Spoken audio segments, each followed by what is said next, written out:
I chose to be in my sorority before I got serious about Jesus. So maybe that means now that I am serious about Jesus, it's just not going to fit. And that, I think I've mentioned this, but like that was the space that it was actually, I felt the Holy Spirit speak to me and say, do you think it is a coincidence that you were awakened to faith after you joined a sorority? Like, could it actually be that like you're in this sorority because I've sent you here? When you think about Greek life, Christian faith might be the absolute last thing that comes to mind. But we not only believe that it's possible to be Greek and Christian, but also that it's the best way to experience Greek life and grow your faith. We have real, honest conversations about how to approach Greek life from a Christian perspective, including things like recruiting and pledging, drinking and drugs, sex and dating, leadership and philanthropy, and much more. This podcast is by Greeks and for Greeks. Our hosts and guests are all members of fraternities and sororities who collectively have decades worth of experience living out their faith in Greek life. Welcome to the Greek and Christian Podcast.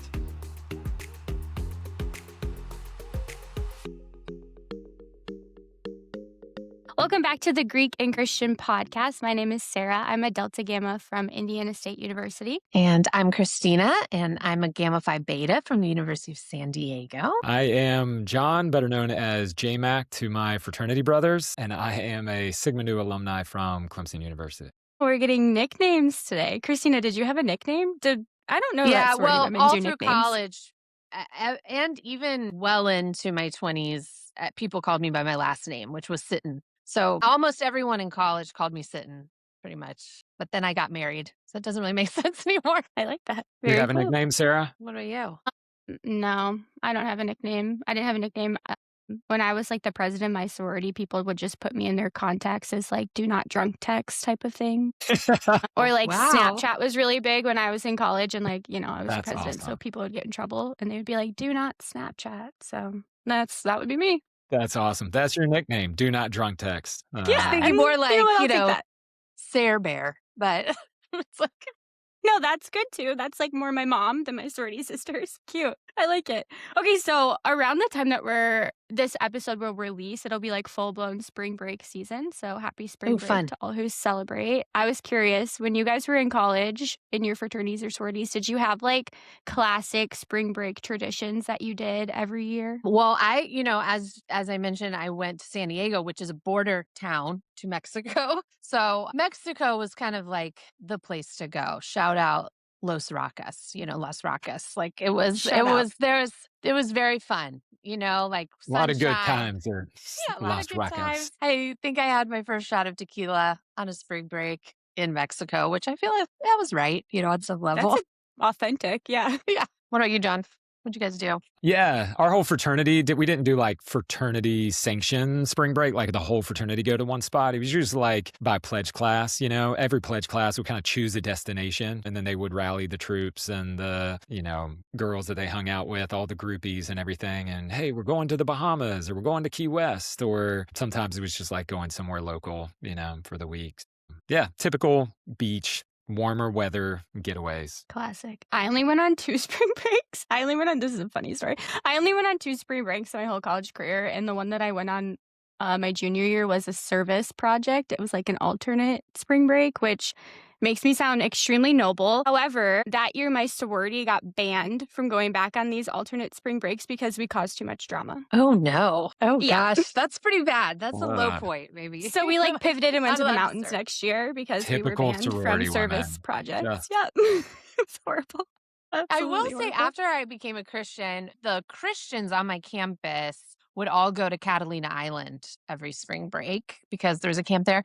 And that was really fun too, because it was like we were in a really fun space, but we also got to like go deeper in our faith. But it was a hard sell for me on the front end to give up like the other Tequila so, like, shots, yeah. yeah, I was like, why would we do that? Spend the whole week studying the Bible. But then it actually became a really formative time every year for like several years in my life. Y'all are But so Greek and Christian. Look at you. I know. Greek and Christian. Getting kicked off of service spring breaks for being too much drama. That might be the moment though. Yeah. No, for sure. For sure. Okay, so we are back for episode 3, and last week we were together. And John, I'm curious, do you want to give us a little bit of a recap of where we went last episode? Sure. So this whole season is asking the question, can you be Greek and Christian? Can you be fully invested in your faith and fully invested in your fraternity and sorority without compromising either one of those things? And if you can be Greek and Christian, then how do you do that?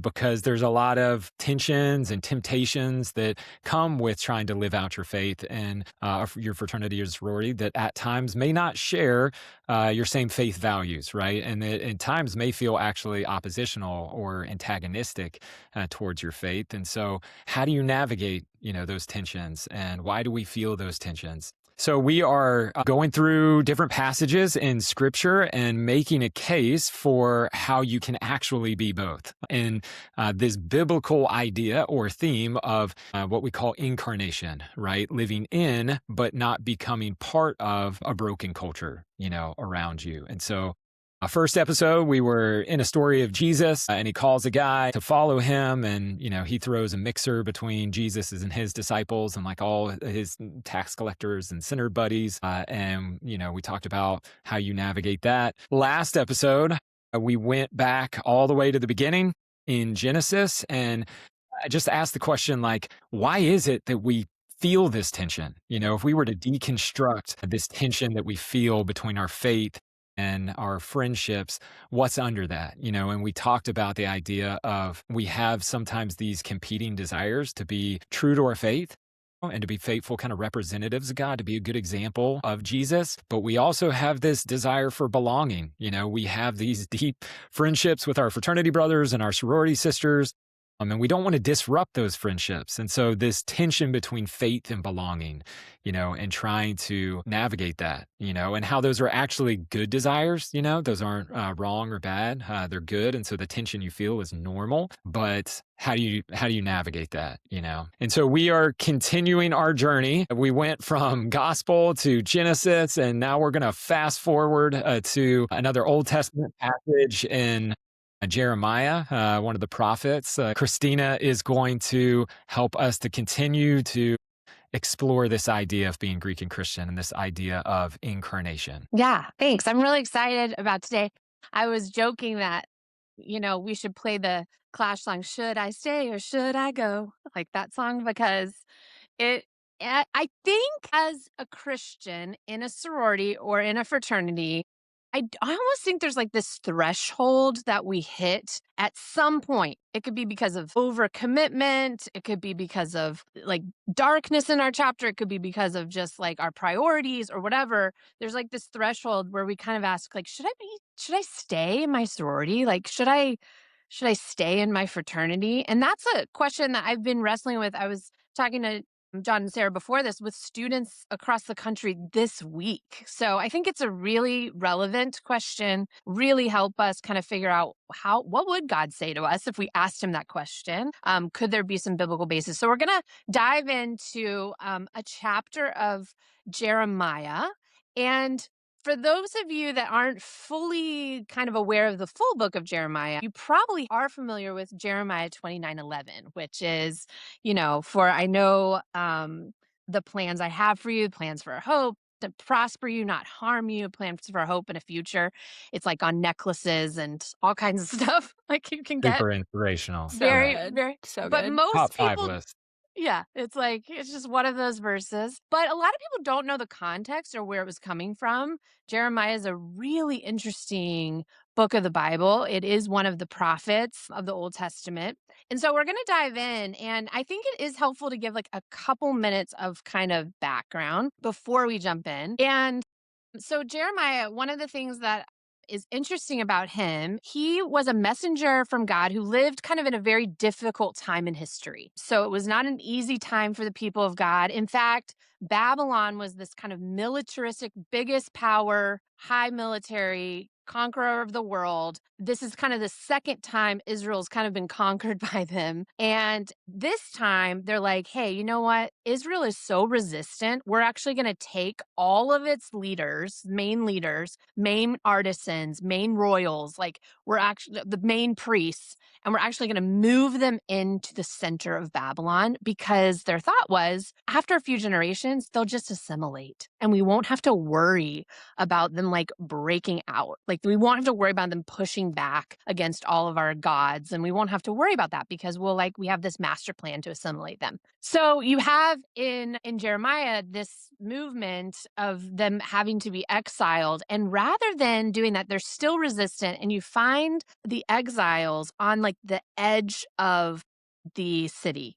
They still haven't moved in. They haven't bought homes. They're like out on the edge. And God tells Jeremiah, write this letter and send it to this group of exiles that's like over on the side. And I think it's relevant for us because, as we talk about being Greek and Christian, one of the temptations is either to leave quickly when it gets hard or messy, or this alienation that we've been talking the first couple of episodes of like, we're in our chapter, but we're not very present. We're kind of like this city over here on the side. We play nice. We kind of go to chapter meetings when we can. We show up when it's convenient. But if we're really honest, we're not all in. And we're kind of like, maybe that's fine. So we're going to talk about the kind of tension of that. I thought it would be good before we read the passage part of it. I'd love to ask either of you or both of you, what is a time where you felt like, was there ever a time where you felt like maybe I should leave my chapter? Or maybe that temptation of like, maybe I'll exist, but I'm not really going to be that involved. Like I'm going to take a step back because it just feels like it's compromising something in me. Like, do you have any stories like that? I shared about this on the first episode when I shared about my story of going Greek and how I was a Christian, like seriously following Jesus before I went to college, ended up for some wild reason going through sorority recruitment, said yes to a sorority. And it was interesting because I knew all of the stereotypes of Greek life from media, movies, social media, stuff like that. And so I was fully expecting those to be true when I went through recruitment. When I went through recruitment, what was pitched to me was like sisterhood, philanthropy, things like that. And so I was like, oh, maybe this isn't what I thought it was. And then when I actually became a new member and started getting involved in the culture, I realized that both of those things are true and that it is about sisterhood and philanthropy and community, but also a lot of the brokenness does exist in the Greek system. So during my new member period, I shared this on the first episode, had constantly, weekly, was asking myself, like, should I quit? Should I get initiated? Should I go? Should I stay? Like, you could probably go back in like my little journal when I was a freshman in college and find so many entries of me being like, I think I'm going to quit, or me being like, actually, I'm going to stay. This is fun.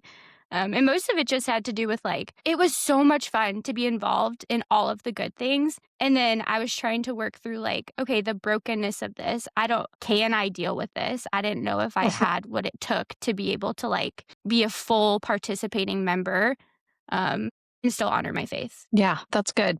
What about you, John? Yeah.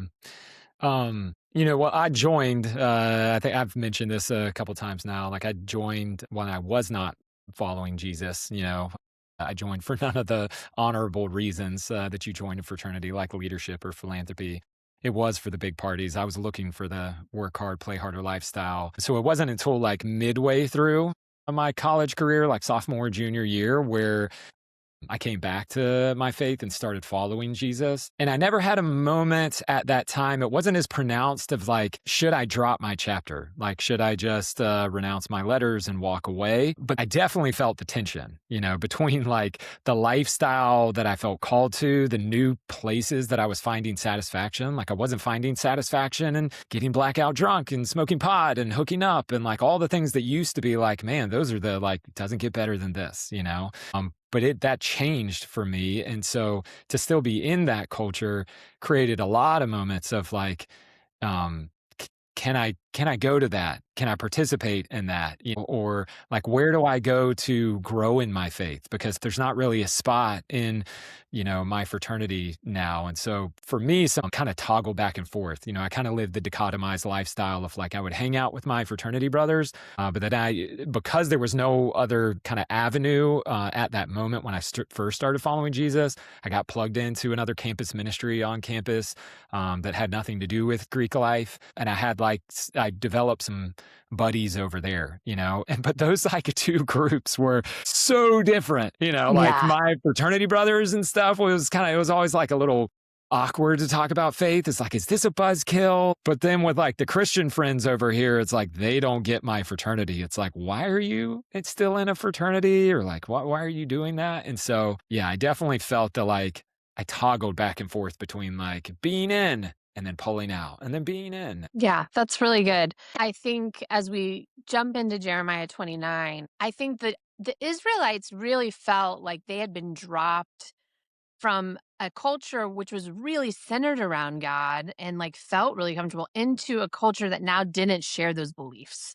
And that was a big jarring moment for them. And we know actually there are studies that show that people going Greek, so like deciding to go into the Greek system, that between 70 and 80% of them come from churched backgrounds, which is Wow. fascinating. And so That is yeah, and fascinating. so it's really fascinating when you think about where people maybe end up like at the end of college in those spaces. And so I think they, just like the Israelites were asking questions like, how do I stay faithful here? Am I supposed to separate? Like, should I just try to survive till this is over or something? Like, hang on. Or maybe I'll explore being solid later. That's like a thing that happens. Like, this isn't going to be solid now, but like later when I am older and we get things back on track, I'll come back and like be faithful again. I think a lot of Greek systems, a lot of Greek students, they can have that similar feeling. And so, what would God have to say to us when we feel these tensions this way? I think what God says in this passage always surprises me. It's a Mm. surprising side of God. So, yeah, I think we're going to look at some of those surprising comments. So, I'm going to ask Sarah to start. And we're just going to read a few verses at a time. We're going to start with Jeremiah 29, 4 and 5. This is what the Lord Almighty, the God of Israel, says to all those I carried into exile from Jerusalem to Babylon: build houses and settle down, plant gardens and eat what they produce. So, this is kind of his first statement. He's like, I know the tension. Here's my first piece of advice: go and build houses, settle down, plant gardens.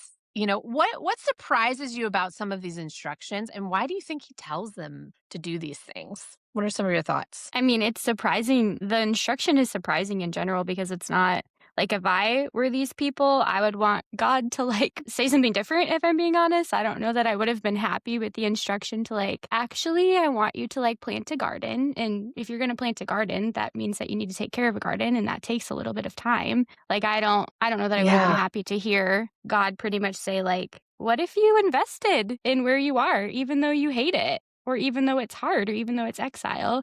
I wouldn't have received that well. I would have felt maybe not seen by God. Yeah, Tim Keller used to preach on this passage a lot in New York because he was a pastor in New York.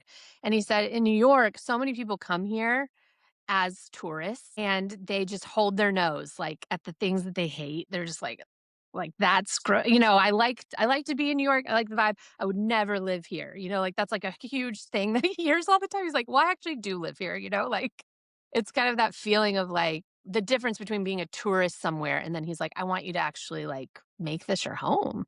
What are your thoughts, John, about like what surprises you about God's instructions? Why do you think he tells them to build houses, plant gardens? Yeah. What's going on there? Yeah. No, it's a good question. I mean, the first thought that comes to mind is this is the Israelites, the people of God, do not want to be here. They're not vacationing. They're not taking a missions trip, right? Spring break. Yeah, No, this it's not isn't their a spring spring break. break trip. Yeah.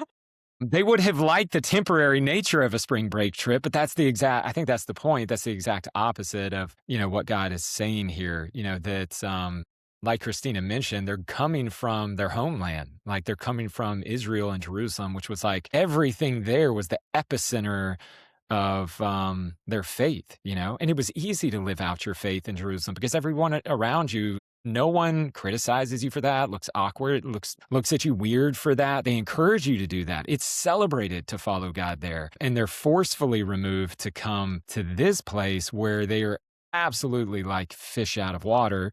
Everything is in direct opposition to their faith. It would have been extremely like uncomfortable, And it's a huge displacement experience. College football. I'm a huge college football fan. I probably have an emotionally unhealthy relationship with college football. I'm a recovering like addict of it, but I went to Clemson University and everybody has rivals. Our rival was University of South Carolina in Columbia, South Carolina. And I went to some away games, in Columbia, and it's like just a terrible place. I mean, really could not get worse than Columbia, South Carolina. Like it's hot, the surrounding, tailgating spots. It's like, you're in like parking lots and it's like, is that like a broken down car and like a, Exile. stray cat? It's like, it's a displacement experience. Apologize to USC people that are actually listening to I this. know I should We go love you. easy because I actually, Columbia's great. I have a bunch of friends that live in Columbia. I'm being a little I know, you're trash hyperbolic. talking. Yeah. Anyways, I'll sidestep the rivalry, but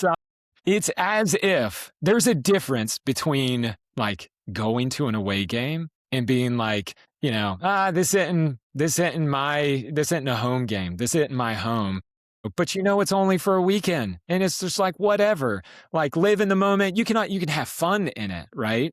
When you know that you're gonna go back home at the end of the weekend. But for these people, there is no end in sight. They did not know even if they were going to get back home. And they definitely want to go back home, and God shows up and he's not like, hey, just like hang out he's not saying put up tents. He's saying build houses. When you're going to be in a city for like a short period of time, you rent a house.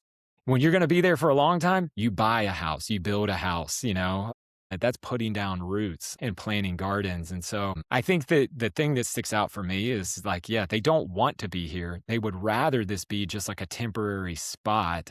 And then God comes in and says, like, actually, like, make yourself comfortable because you're going to be here for a while, Yeah, that's really good. That idea of the temporary versus long term. I do think, we know from other parts of Jeremiah, there were other prophets that were false prophets during this time saying, this is going to be a short stint. Like just camp outside the city. You're going to go back. It'll be fast. And Jeremiah was the voice of the real God, the real prophet. And we know he was not well liked all through Jeremiah. Like people don't listen to him. He's not the popular prophet because he's the one saying this is going to be a long journey. This is going to be decades. And which one would you like more? You'd like the prophet that's like, just bear down, And so I do think there is the sense like they're maybe hoping that the voice of God would say, yeah, just hang on a little longer. And in fact, he doesn't say that. He says, why don't you start planting gardens? Which is like a very big investment. If you've ever made a garden from scratch, like that's like you're going to see it transform and grow and produce. And that's a patient waiting. That's like and you're also, you're creating something in a space that didn't exist there before. So there's something really beautiful about him saying that, but also super surprising, super challenging. Let's keep reading, Sarah, as we go to the next verses. What does he say next? Yes. Marry and have sons and daughters. Find wives for your sons and give your daughters in marriage, so that they too may have sons and daughters. Increase in number there. Do not decrease. Also seek the peace and prosperity of the city to which I have carried you into exile. Pray to the Lord for it, because if it prospers, you too will prosper. So if it wasn't enough for him to kind of say, hey, I want you to actually move to the center, build a house, then he says, actually, I want you to create generational things here. Like, I want you to actually seek the peace and prosperity. Can you imagine saying that about your oppressors, the people that feel really dark, really hard to love? Like, these are not people that are easy to love. Yeah, what do you think God is doing here when he talks about, increase in number? What does it actually mean that he's saying seek the peace of the city? What do you think those kind of concepts, what's God saying? Yeah, first thing that comes to mind for me is, when he says increase in number, that actually goes back to, if you go back to the last episode, we were in Yeah. Genesis, and God uses that specific phrase when he creates people. He creates man in his image, and then he says, be fruitful and multiply and, quote unquote, increase in number, fill the earth, Sometimes biblical literature where you'll get these, what I call like hyperlinks, like on websites, you click on different links and it's all interconnected. Everything's kind of interconnected. So I think the biblical authors do the same thing. And here in Jeremiah, they're God's pulling that exact phrase, which for the people should call back to like, oh yeah, that isn't just like a new thing for us to do. It's like not a novel commandment or something that God's like, it's not a bait and switch, that he's pulling out. It reminds them of like, no, this is who you are. This is who I created people to be, is to be fruitful and increase. Why? So that they could spread God's goodness, right? I mean, that was the whole idea that we talked about last episode of God creating this good and beautiful garden. And then he says, I want you to spread my goodness. I want you to spread this beauty and my presence throughout the whole world. Take this little local garden and make it into a global garden. And so there's a way in which, for me, it comes back to like God's reminding them who God's people were always called to be, which is a force for good, spreading good, in his presence. What's Yeah. tricky about this, though, is that if you compare it to the garden, the invitation to increase in the garden and spread goodness, that's amazing. Like, sign me up for that. Great. Yeah. Sure. Sounds good. Right. But in this passage, he gives them the same invitation, but it's like, but also when you look around, you're not like loving where you are. But still, you can multiply goodness, plant gardens, build homes, have babies. It's just interesting, the difference between both of those. Yeah.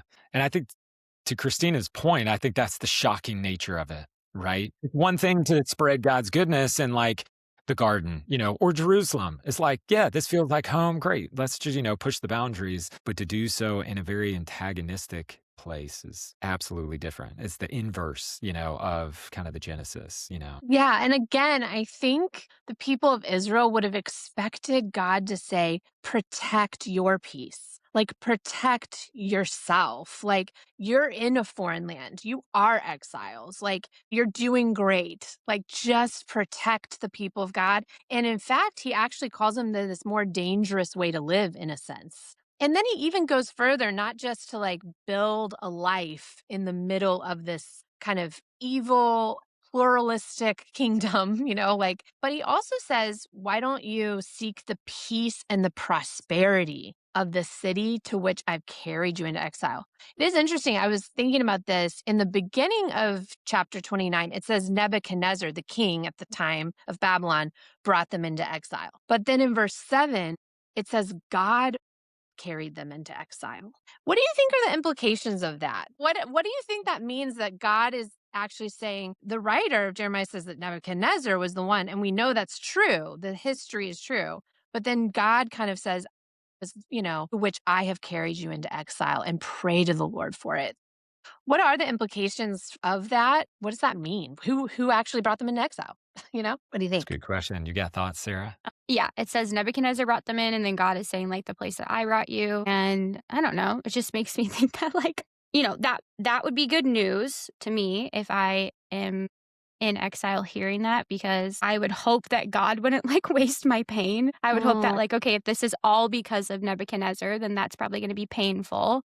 But if I'm hearing God say, like, actually, this is what I have for you, this is where I've brought you, I would hope that even though this is like not what I want, or not what I was hoping for, that the fact that it is like God, this is from God, that it will be better than I think it's going to be. Yeah, totally. Thoughts, Yeah. John?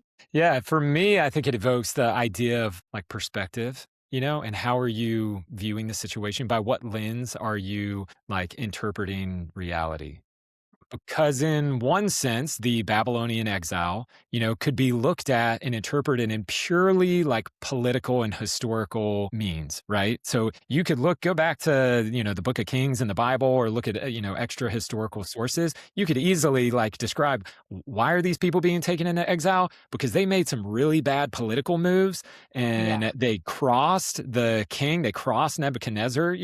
It was some bad political deals. And Nebuchadnezzar was like, bump that. Like, you're mine. I'm just going to come conquer you, dog eat dog world, that sort of deal. And so they were carried off, and that's Mhm. it. End of the story. That's why it happened, right? Which is very like a naturalistic way to view things. But if you're putting on the lens of like the supernatural and like Mhm. what's happening behind the things that we see and know, what's happening behind the historical and political events of our time, that's where the prophets and people like Jeremiah is like, yes, this happened for some bad political dealings from the kings of Israel with the king of Nebuchadnezzar, Babylon. But there's actually a deeper meaning behind it, because the reason we're actually here isn't just because of some bad political dealings. It's because of our own bad dealings with God, right? That he made this relationship with us. And he said that he wanted to be our king. And the people were like, yeah, we don't want God as our king. We want to be like all the other nations. We want kings of our own. We want to build our own thing. And God eventually is just like, okay, like I'll just give you what you want. If you don't want me and you just want to have your way, then have your way. And that's what happens. If you're going to live by the world, you're going to, kind of die by it. And so I think to me, it raises the question of like, how are you viewing things? And both can be Yeah. simultaneously true, that Nebuchadnezzar carried them off because of bad political dealings. But it is also true, if you put on the spiritual lens, that they're there because they weren't faithful to God, and God turned them over to what they wanted. And the prophets are saying that's actually the deeper reason, you Yeah. know, that we're here right now. Yeah, I really like that because it hit me as I was thinking about that concept. When I started getting really into my faith, that's when I was kind of like, well, I chose to be in my sorority before I got serious about Jesus. So maybe that means now that I am serious about Jesus, it's just not going to fit. And that, I think I've mentioned this, but like that was the space that it was actually, I felt the Holy Spirit speak to me and say, do you think it is a coincidence that you were awakened to faith after you joined a sorority? Like, could it actually be that, like, you're in this sorority because I've sent you here? And that was like a totally kind of what you're saying, like total reframe. Then, like, this just that I was swept up in this idea of being in this group and it was on a whim and all this stuff. It was like, no, what if God actually has a purpose of impact here? And I think that's a shift for these people. And it's a shift for Greek students, all of us, because they thought, I just need to survive this. And then now God is saying, actually, I want you to seek the peace and the prosperity of the place I exiled you to. Like that I actually sent you here to make some changes here. What do you think? I mean, we know we can't get into the idea of shalom. It's like a very, very beautiful idea. There is no English word that can actually capture the idea of shalom, which is the word in chapter 7, which is peace. We kind of translate it as peace in English, but it's a much deeper word that means kind of flourishing, whole well-being, like emotionally, socially, economically, like flourishing. So it's this beautiful, like holistic word, and God uses it. And really, the only time he ever uses it with Israel before this is pray for the shalom of Israel. And so you get to Jeremiah 29 Oh, in this letter, they're yeah. like, he changes it. In the Psalms, it's over and over, pray for the shalom of Israel. And here it's like, actually seek the peace and pray for the shalom of where you are, of the place that you are. What does it mean to seek that kind of holistic peace? What would it mean there? And then even kind of what would it look like in Greek life? So either I'd love to hear your thoughts on that. What would that look like to seek the peace and prosperity, the wholeness, flourishing, well-being of the Greek system, but just even for them, what would it have meant? Yeah. I mean, first of all, I would go back to, you mentioned it earlier, Christina, of just like these people weren't just kind of neutral, like the Babylonian people to Israel. They were their enemies, And if I'm going to put it back in that context first, like how would it have landed, Mm, God telling these people to seek the peace and prosperity of the city, seek the peace and the prosperity of Babylon? If I'm one of the Israelite people, I'm like, you have to be crazy. Do you know what these people did to us? It wasn't mhm, like they walked in, to Jerusalem and they were like, hey, we're going on a little trip, get your bags ready. Let's go. Like Yeah. it was a Brutal. brutal war, militarist, like siege of the city, people starving and dying. And then they break in and, they're not asking you to leave. They're walking in your house with swords and they're throwing you out of your house and they're putting chains on you and they're killing and pillaging and like doing unspeakable things and then just putting you in a line and they're just going to march you out, right? Like all your friends and family on a journey that's this was interesting that I looked up one time.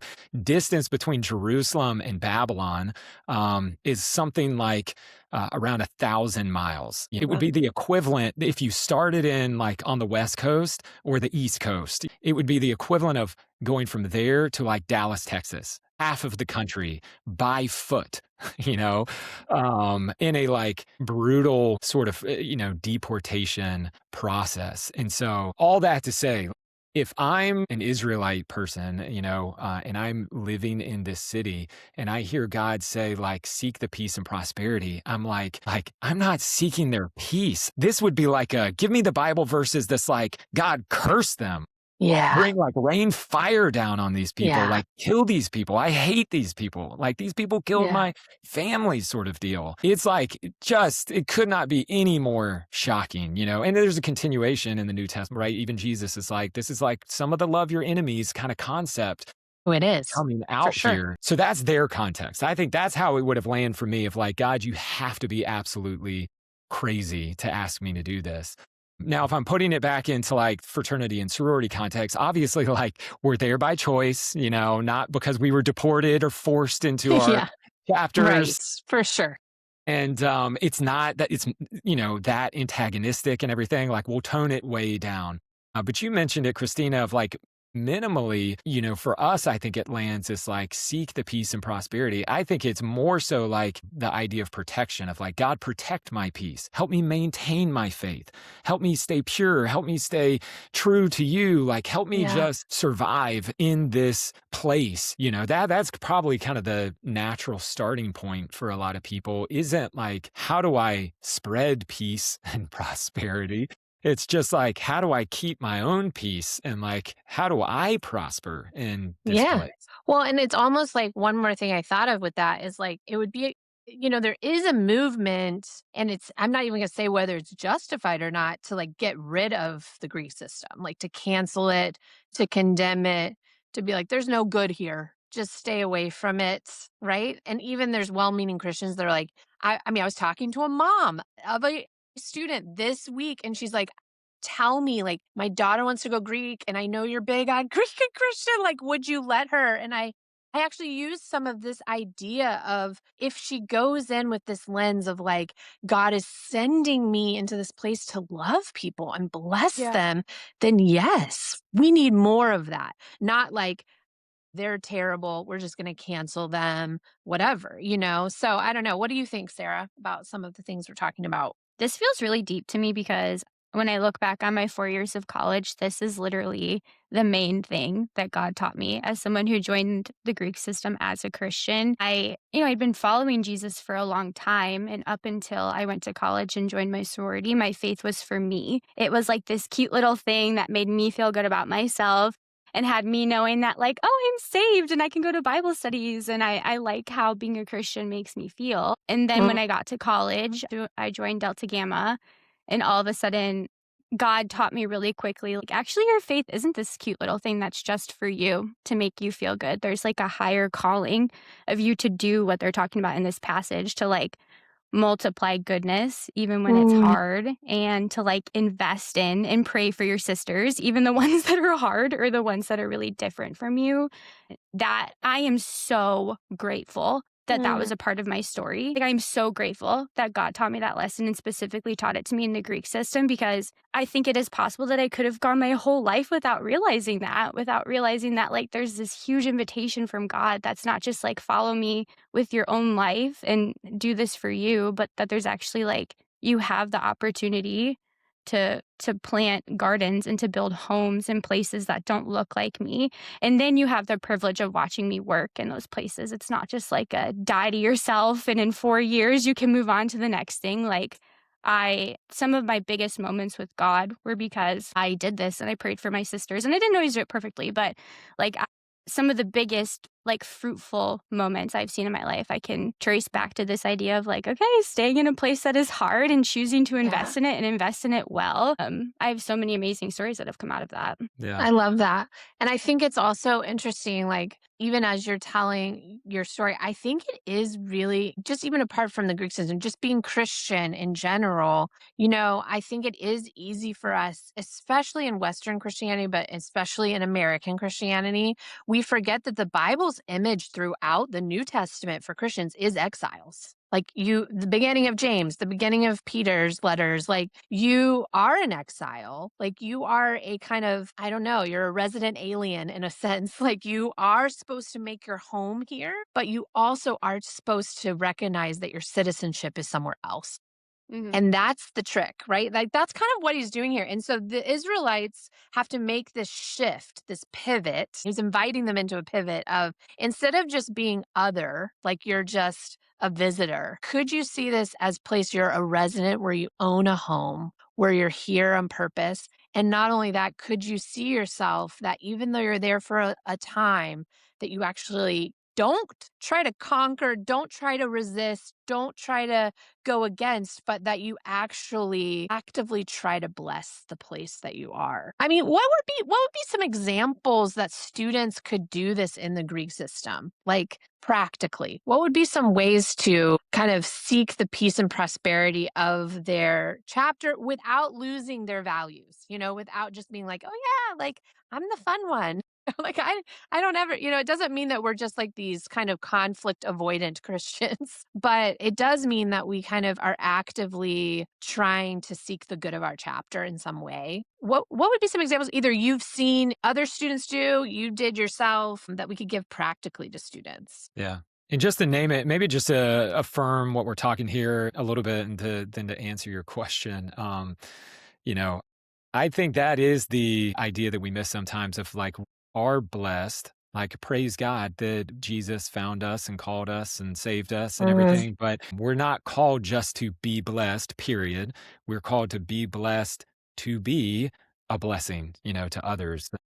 That was like the whole Genesis story of like the people of Israel, and Abraham, of like his initial calling was like, God's like, hey, I'm going to bless you out of all nations so that all nations will be blessed through you. And sometimes I think to your point, Christina, and we can, in our culture, it's highly individualistic.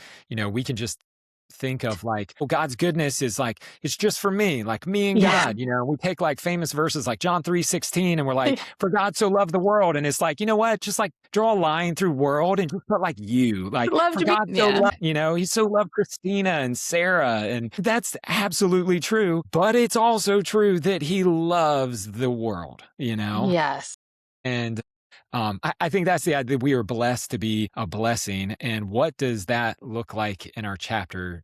Sometimes I've used the metaphor of like reservoirs and rivers, that God's blessings aren't meant to be like reservoirs. We're not meant to just like collect it up and just like keep it in our little pond and grow like the blessings here. We're meant to be rivers. God's blessings is meant to flow through us to bless everyone around us. And so to your question, it's like, if that's the framework that you have in your fraternity and sorority, not just like, hey, I'm blessed, and how do I just protect my own faith and my own peace here and just kind of survive? What if I'm actually here for a purpose that I may have chosen to be part of this chapter, but what if like God was actually at work in that and he has me here for a reason? How can I be a blessing, to my brothers and sisters? How would you practically do that? This reminds me of I had a student that I would meet with on campus. I met her as a freshman and got to kind of mentor her through 4 years of her being in her sorority. And I have never met a Greek student that had a harder hand dealt to them being in their chapter. Like, I look back at her time in college, I'm like, no, that actually does resemble exile. Oh, And we had a lot of conversations about should she stay, should she quit? And her chapter was really, really spiritually hostile. And she was a Christian and she tried to start a Bible study and got bullied for it. And just like this huge series of events of there were moments where I was like, I don't know what mm, else to say to you other than that we should probably pray. And so right. instead of sitting down and talking about it every week. I would meet her at her house and we would walk through the halls and pray over the composites and pray for specific girls who were really, really unkind to her. And it is so interesting. And maybe we'll get into this, but this girl actually didn't see any fruit her 4 years of college, but stayed and prayed for her sisters and tried to relaunch her Bible study like 4 different times and met with new members to buy them coffee, to have spiritual conversations. And I like really, really admire her for how it would Wow. have been, everyone would have understood if she would have quit. Like I would have been like, yeah, maybe that's better if she would have quit. Yeah. But what's really sweet about it is her senior year, she had one girl come into the chapter that was like spiritually open. And this girl invited her one sister to come to Greek conference, a conference we've talked about on here before. And that girl decided to follow Jesus. Wow. And for this one Beautiful. student, she was like, that made 4 years of me like literally living in exile so worth it. And then this year, she came back to the same conference to volunteer, and there were 5 girls that came from her chapter. And I so much of that I think is like because she took the time an hour a week to prayer walk the halls of her house, and to ask God to like intervene with her sisters and to change the culture. But it's true that she didn't get to see that happen in her time in college, but she was faithful to still show up in an environment that was like really hard for her. Yeah, that is a perfect story for this chapter in the Bible, because I think what hits me every time I read Jeremiah 29, God doesn't ask them to do crazy things. He actually just says, live your life. Like, live your life with the values of shalom, of the kingdom. Like, live your life among them. And so that kind of change and influence is slow, right? It's not flashy. It's not like overnight. It's not revival, even though we love revival on this podcast, But I think it's really important. Like, God is telling them to live among them, plant gardens, be a part of the economics, like, just be there. But also, I love that you're going to need spiritual power to do that. Like, pray. He uses the word like pray for these things. They will not just happen, but prayer is really powerful. So kind of want to wrap it up with the last verses. Now, the very famous verses in this verse, it's a longer section, but let's just read it together and kind of ask this idea of, if you are asked to live among people that have different beliefs than you and be a part of them and be present, what are some spiritual anchors that we need? So let's read up until verse 14. Yep. This is 8 through 14. Yes, this is what the Lord Almighty, the God of Israel, says. Do not let the prophets and diviners among you deceive you. Do not listen to the dreams you encourage them to have. They are prophesying lies to you in my name. I have not sent them, declares the Lord. This is what the Lord says. When 70 years are completed for Babylon, I will come to you and fulfill my good promise to bring you back to this place. For I know the plans I have for you, declares the Lord. Plans to prosper you and not to harm you, plans to give you hope and a future. They will call on me and come pray to me, and I will listen to you. You will seek me and find me when you seek me with all your heart. I will be found by you, declares the Lord, and will bring you back from captivity. I will gather you from the nations and places where I have banished you, declares the Lord, and will bring you back from the place from which I carried you into exile. So there's a lot here. We're not going to get into all of it, but as Sarah read that, as we listened to it, it's good to just ask which words or phrases stood out. Which ones kind of caught your heart or your attention. There's really beautiful things the Lord is promising and also saying and also encouraging us to do. So yeah, John, what stood out to you in those, as we read it? Like, was there any words or phrases that hit you in that section? Yeah, taking a moment to really think about it. Maybe it is just because it's the famous inspirational verse, Yeah. and it's like I can't escape it. Yeah. Jeremiah 29:11, graduation Yeah. verse. Literally. Instagram bio.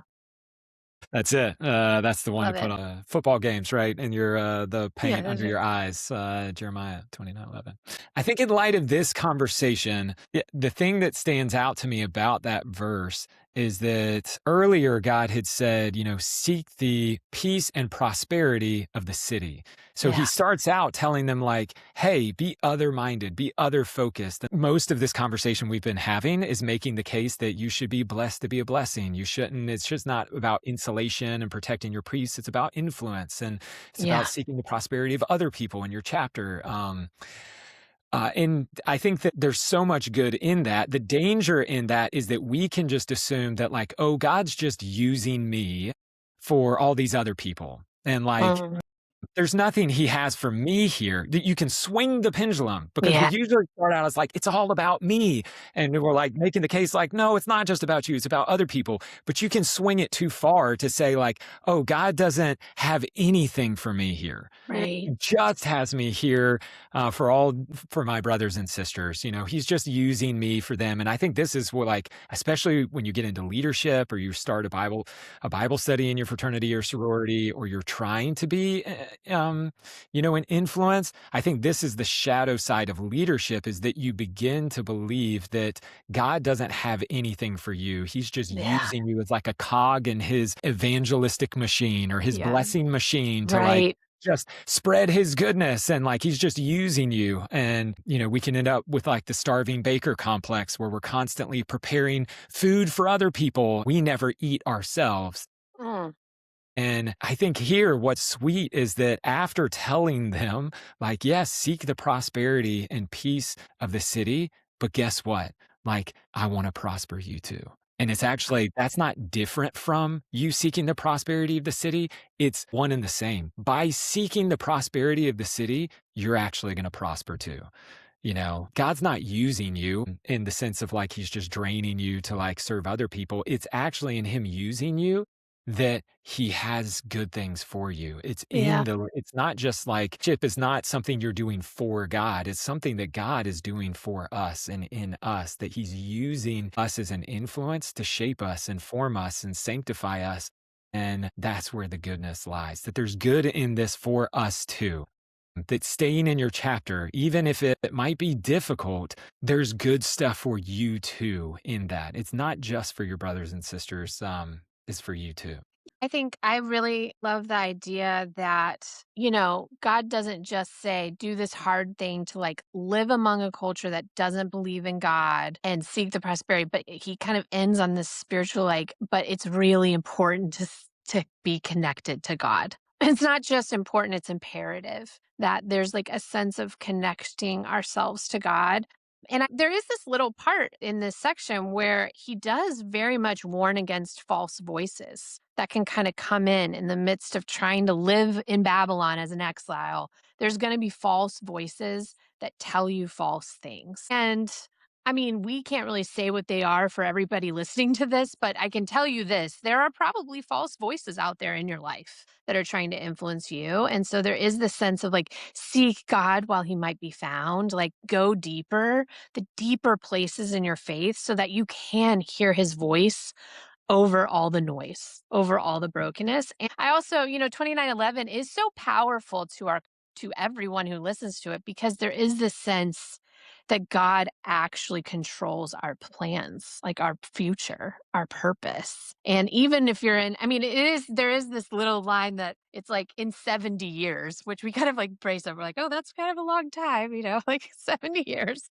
But I think regardless, there's a long-term vision that God has for our lives that he's working out. And if we're in college and we're in these different situations, it is for our ultimate good, but it also might not feel good when we're being formed. Yeah. It might not feel good when we're in these situations, but yet there's a healing happening, a restoration that's happening. One of my favorite moments in college of transformation for my own heart, I don't know if you would have seen it so much on the outside, but my own heart is I was starting to really feel frustrated at our big kind of, events with other fraternities because those always got wild and it was always a mess for exec. And it was just, I started feeling like I don't want Sorry, to lady. go anymore. Like I don't even want to go. It's just going to be hard. People are going to get too drunk. It's not even fun for me. And I had this moment where a mentor of mine actually said, why don't you just be, and no one wanted to offer to be, you kind of had to rotate who's going to be the sober sis. And we had like a sober sis rotation. We called it something fancy. I can't even remember. Something angel. I don't know. Totally. No one liked it. Yeah. We changed the name. Don't People try to still didn't like church it. it up. We know what you're Yeah, it was asking like, me to do, no, but not have it was fun. like Gamify Angel of the Night or something. I don't really remember. It didn't matter. No one wanted to be the angel. Okay. And so I felt the Lord be like, why don't you just always put your name in the hat? And I'm like, people might throw up in my car. No, thank you. Like, there were so many selfish reasons that I was like, I don't want to do that. And I don't even think God would ask that of me. I just kind of like dismissed. I'm like, no, no. And it turned out no one wanted to do it. Everyone was fighting at one of our meetings. And I'm like, I'll just do it. And that was the moment that from that moment for the next 2 years, I was the sober sis at every event after that with other people or whatever. And I wish I could say like, wow, look at a good person I was. What an angel. No. You're such an angel. Would literally have such a bad attitude about it for like the first 6 events I did this at. I was not like full of joy, full of love. Like I was just like, God, I don't like this. There would be hilarious stories that would come out of it. And I love a good hilarious story. So that was like an upside. But what happened over time, and I can look back now, it's kind of like in hindsight, you can look back and be like, what God was doing. In the minute, you're like, I don't want to do this.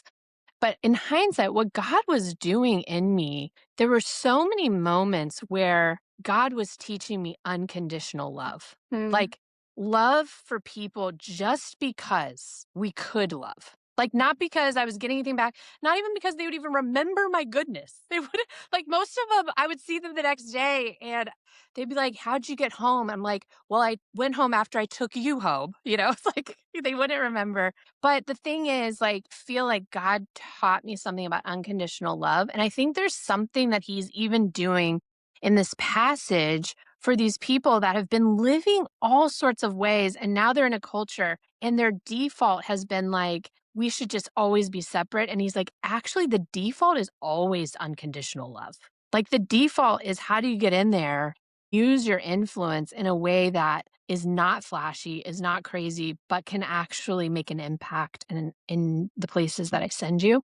So I just tell that story like I do agree with both of you that God might actually be changing us as he asks us to stay sometimes. And yeah, as we end, is there any kind of encouragement or anything that, any nugget that you're kind of like out of this conversation, you would want to encourage people listening to this, especially those that are feeling like I'm feeling the tension big time. And my default right now is to distance, to kind of take my presence out of my chapter. What would be your encouragement or what would be something you even got out of this time that you kind of want to highlight as we end? Yeah. First one that comes to mind for me, you mentioned actually the first one is stay connected with Jesus. Like you have to be deeply rooted in your faith in order to live out faithfully in your chapter, That's like regularly connecting with Jesus and quiet times and all of those sorts of things. Otherwise, you just don't have the resources or the energy on your own to pull it off. That's Number 2, closely associated with like stay connected with Jesus is stay connected with other people who follow Jesus.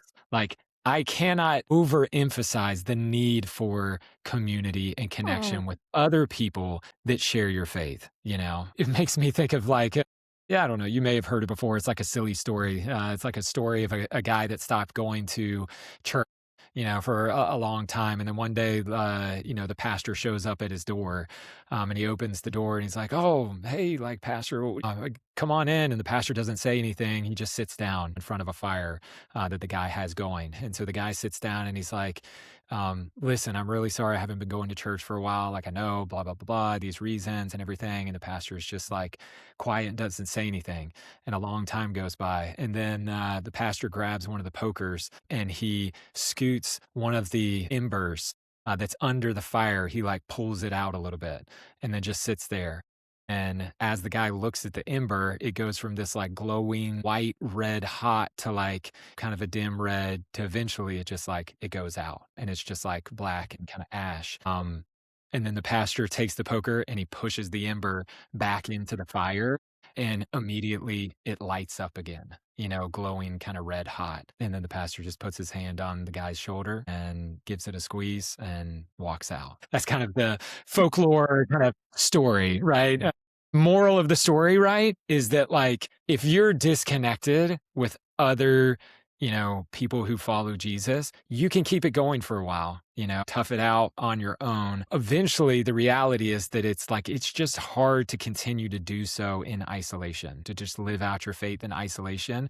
And there is a reality in which is if there is nothing pouring back into you, your faith can kind of diminish, or the temptation to assimilate will just overcome, or, your faith will kind of just kind of fizzle, Mhm. if you will. And so I think the need to find other people who share your faith and follow Jesus, that can encourage you, that you can celebrate with, that you can commiserate with, that you can share life with.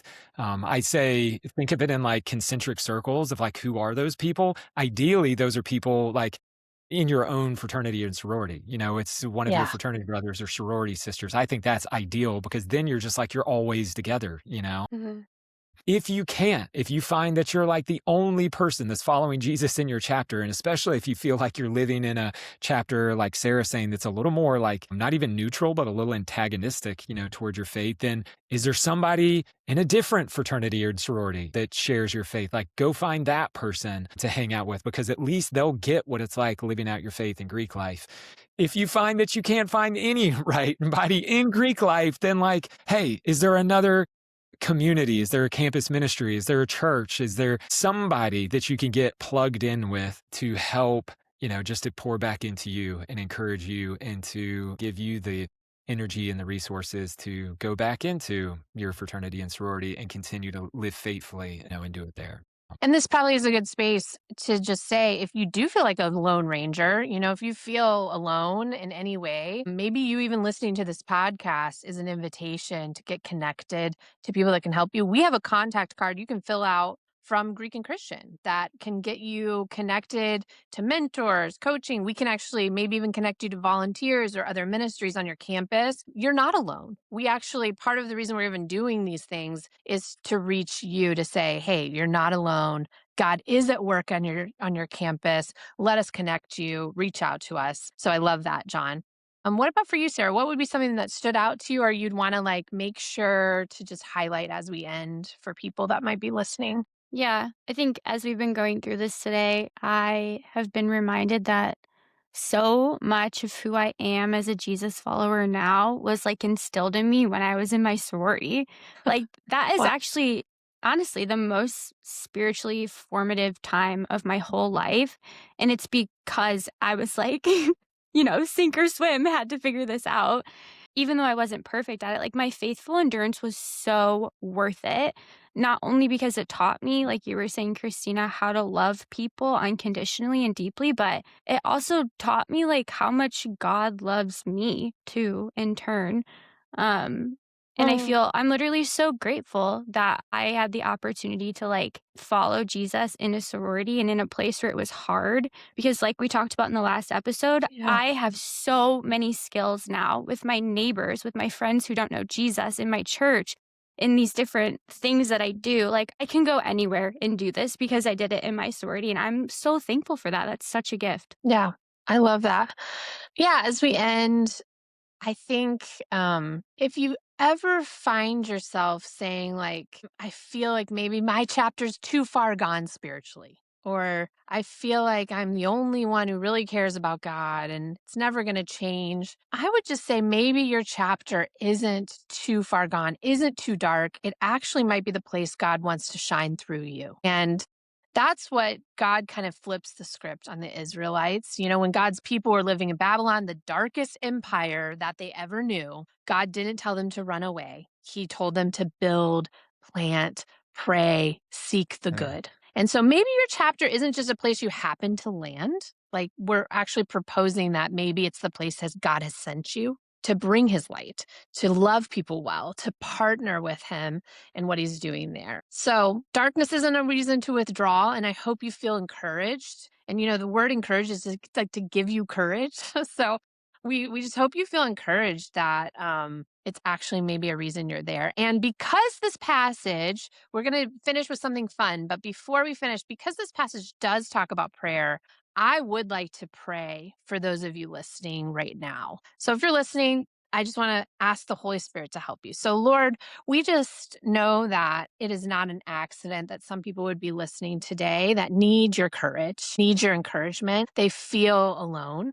They feel like they're struggling. And I just pray, Holy Spirit, that you would speak to them, that you would quiet the noise, that you would help bring truth. And just like you spoke to the people in Jeremiah 29, I pray that there would be a specific word for them that would actually give them truth and light. And I do pray that wherever you've placed the people listening to this podcast, that they would hear you say to them, I know the plans I have for you, and they're good plans. So I just pray for more trust and more conviction. I pray that we can raise up a new generation of sorority and fraternity students that stay and actually bring lasting light and shalom and kingdom life to their chapters. We pray this in the name of Jesus. Amen. Man. Thanks, Christina. Yeah. Before we go, I do have a little bit of a fun segment for us at the end. And I feel like I just keep introducing new segments I love it. instead of redoing them. But today's is called Ask an Alum, and you guys are the alum that we're going to ask. And Okay. in Surprise. the vein, surprise, in the vein of spring break, like we shared about at the beginning. And also, I think this goes really well with what we talked about today. When you think about spring break, like that is a classic Yeah. Greek moment. It's a classic moment in every fraternity member, sorority member's college career where it's like, no, we're all doing spring break at some point. So I'm curious, when you guys think about spring break and when you think about being Greek and Christian, what is one piece of advice you would have for one of our listeners who is like saying yes and going to a classic spring break trip this month? Great question. First thing is have a great time. Totally. I think like we can make these conversations can come off as like so serious and maybe like that heavy, but there's realities in which it's like, hey, being in Greek life, it's super fun and going to these destinations and stuff with some of your best friends, like have a blast, enjoy it, you know. The other thing that I would say is probably like, just know your limits, like, Yeah. and know your boundaries ahead of time. Like, don't wait till you're in the moment, like in a kind of a Greek and tension moment or Greek and Christian tension moment. Don't wait till that moment comes to like, oh, what should I do? And try to think on the fly. I think just knowing ahead of time, like, hey, I can anticipate there's going to be these kind of activities that are going to happen on this trip. These are the kind of activities like, man, I'm there for it. And it's going to be great.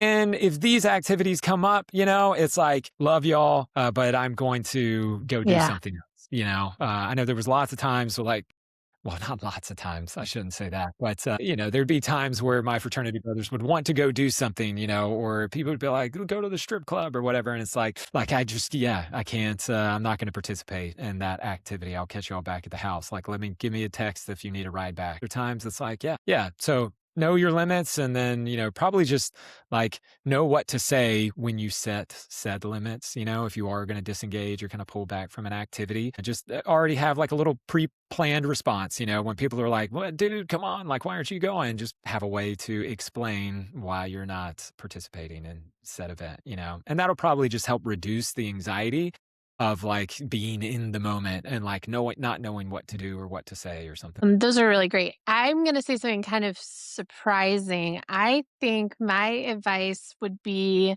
to be creative with your fun. So I think sometimes we can also kind of get in a rut of like, this is what spring break should be. We're like, we kind of have a version of it from some movie or whatever. But I do love spring breaks because I mean, when you're older, you don't have spring break with like your best friends all the time, you know, and it's memory making. But I love when I hear stories of people that go on spring breaks and they do like really interesting creative things, like different things than they normally would do in their life. They make choices that are like really memory making and they don't kind of fall back to the old, like, kind of tired version of spring break where it's like we all just drink beer all day and that's the end of the day.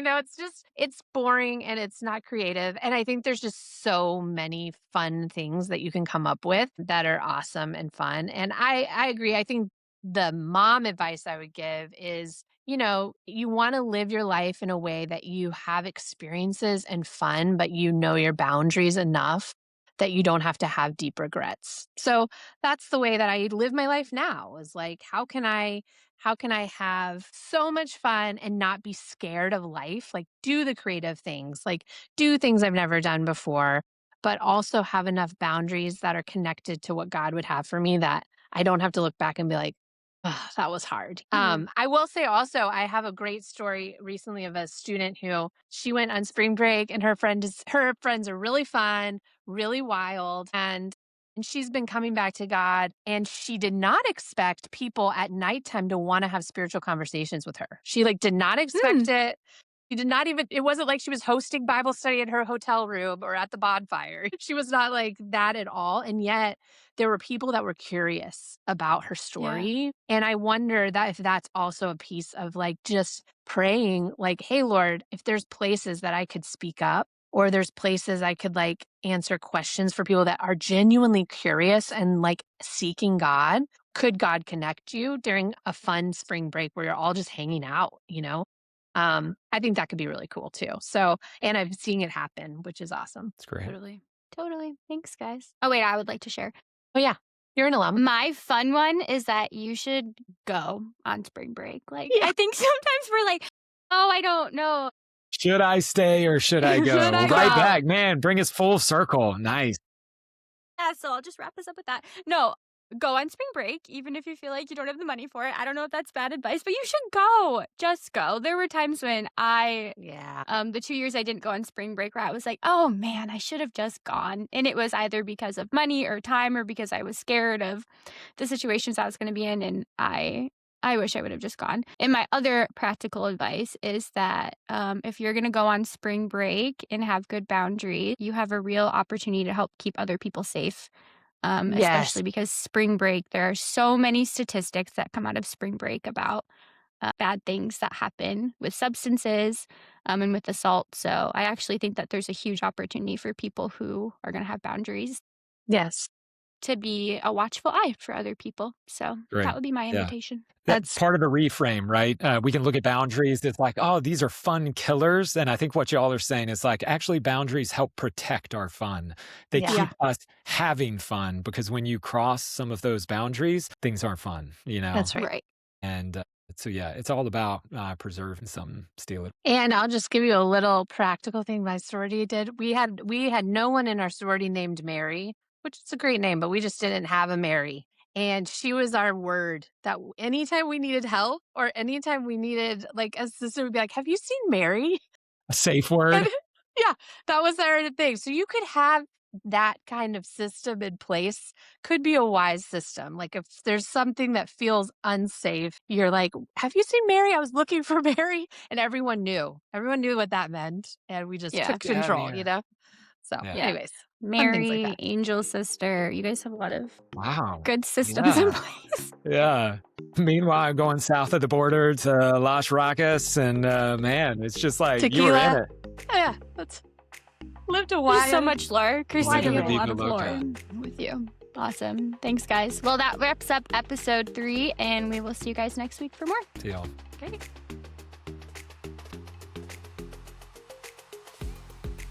For more on being Greek and Christian, you can follow us on TikTok, Instagram, and YouTube at Greek and Christian. Or if you're wanting more to connect with one of us, you can also fill out our contact card listed in the show notes below. We'll see you back here next episode as we dive deeper into living out your faith in your fraternity or your sorority.